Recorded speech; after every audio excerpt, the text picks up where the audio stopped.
You couldn't have convinced me that we'd ever be seeing a follow-up to one of my favorite gaming titles of 2024. Let's count down about it.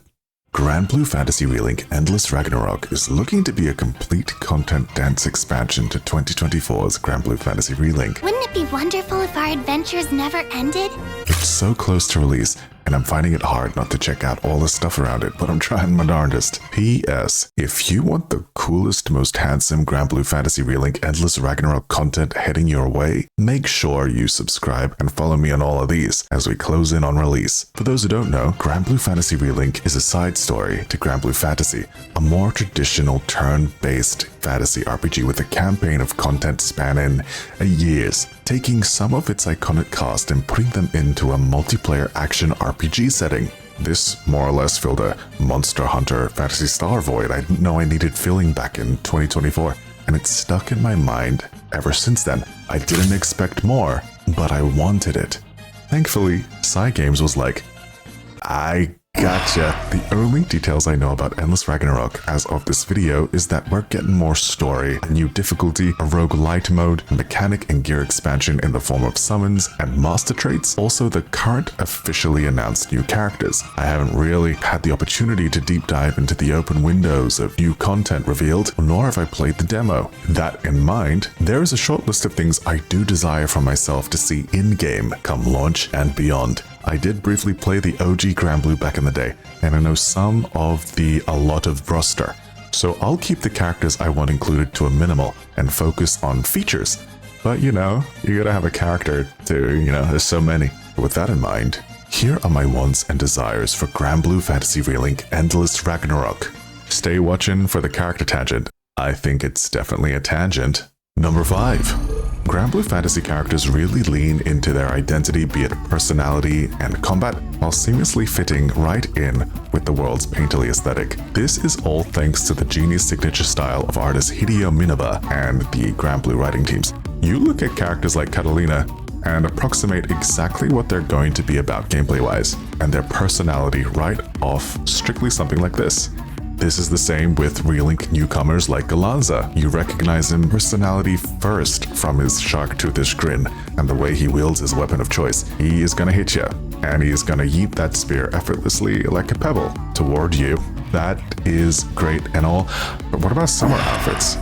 There's already a ton of official summer variants to pull from the OG, including the aforementioned Catalina, but we know certain other games have made that trope a little tired recently. Let's not marvel on that and move on. What about this more relaxed fit for Percival?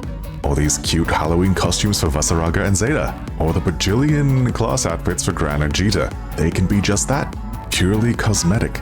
No enhanced stats, unique attacks, or elemental changes. It'd be so cool, be it in-game challenge unlocks and or money well spent. Number 4. There are several things that for me made pushing the harder fights a lot more complicated, or even learning new characters. And yes, get good is a thing for me. And a number of these boss attacks are quick react bullet hells, but my main issues can mostly be attributed to the overflow of damage numbers and the size and the screen fill. I'd love to be able to reduce the clutter, maybe the transparency, counter bloat, or straight turn them off. Additionally, there's a lot of flashy animations all the time. I'd love to be able to at least reduce the ones from my teammates. All in the name of better clarity and readability, the big numbers do look nice, but options are too. And my favorite fight in this current version is still this one.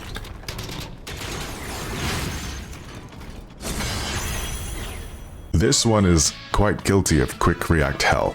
I enjoy overcoming this type of sweat at the end of the day. Number 3. With Relink's already massive roster of characters providing several whatever suits your gameplay fantasies to lock into, it'd be crazy to want even more ways to play, correct? There's like 6 characters announced for the expansion already, and most probably more to be added in the future.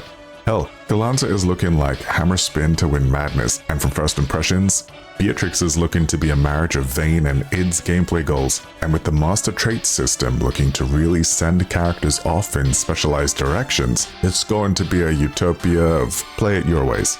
However, what if I wanted a tether support? Think Wisp or Final Fantasy XIV's Dancer, hitting combo rotations to share and maintain different buffs on your tethered ally, certain DPS skills popping off on both yourself and your tether from their position, the tether itself having an interaction with enemies, also buffs that aren't dampened by an ally's damage cap. Stuff that's really substantial. I think the obvious choice is Ipitsu, because imagine playing around a flashy set of UI and mechanics loudly named the Ultra Califragilistic Ramen. System number 2. Of all the characters I could possibly want in the game, as I brought up earlier, the roster to pull from is huge. I don't care for the draft currently available outside of VAS, and that's purely from a gameplay perspective. Bonus points to Galanza finally being playable in the expansion, this is really cool. The obvious choice for me and you is none other than...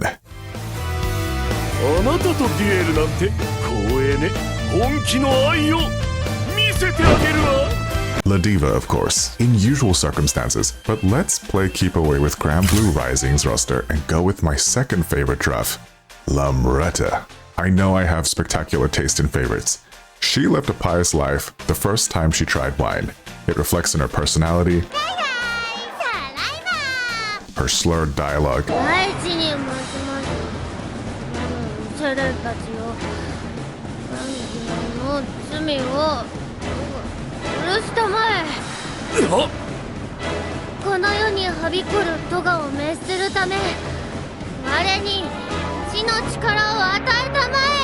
and fighting style, where she essentially starts glossing enemies,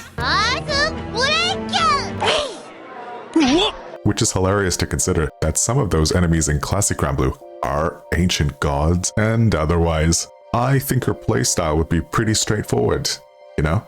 Short combos that trigger 2 tap-timed window of opportunity drink prompt finishes, which raise raw power, damage cap, and presents a different timing window for the next drink as stance stacks rise.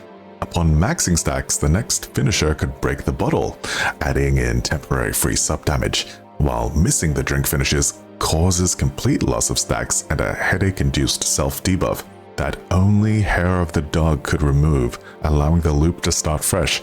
I think it'd be cool, like, where is she getting these Terminus weapon tier spare bottles of drink to replace the broken ones? Maybe the enemies get lower fire res because they're covered in, like, Everclear. This character probably couldn't be added without conflicting with their ratings board, but I think a sort of drunken fist with weapon style of gameplay would be cool. And I just think she's neat.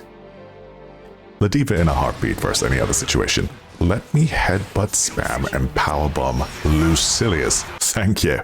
I could go on with more peak taste, but I won't do that because that's not this video. Maybe in the future. Number 1. The thing I most want in Endless Ragnarok, or should I say I don't want returning, is multi-bosses. Yeah. These all take place in the same confined arenas you've fought lone bosses on, and already these bosses are doing the most by themselves, so 2 or 3 is chaos. Sans the Mag-Gal team-up, which feels somewhat thought out and intentional. The rest are all rotted, as far as I'm aware. These don't add challenge to the core fight you've faced before. It's you and your team getting thrown about and generally having no fun. In my opinion, these should either all be gone, a boss rush style seen in a few quests currently available, or all well thought out mechanically rich super fights. As it stands, they are the weakest part of Relink for me, and while I don't yearn for an always enjoyable game, I do prefer something that feels good to overcome and of course, repeat over and over and over again. That's it from me, and that's it from this video. There will certainly be more. Thank you for watching, hope you're well, and you got this. Come, the stars await, and we mustn't keep them. Well, don't stop now!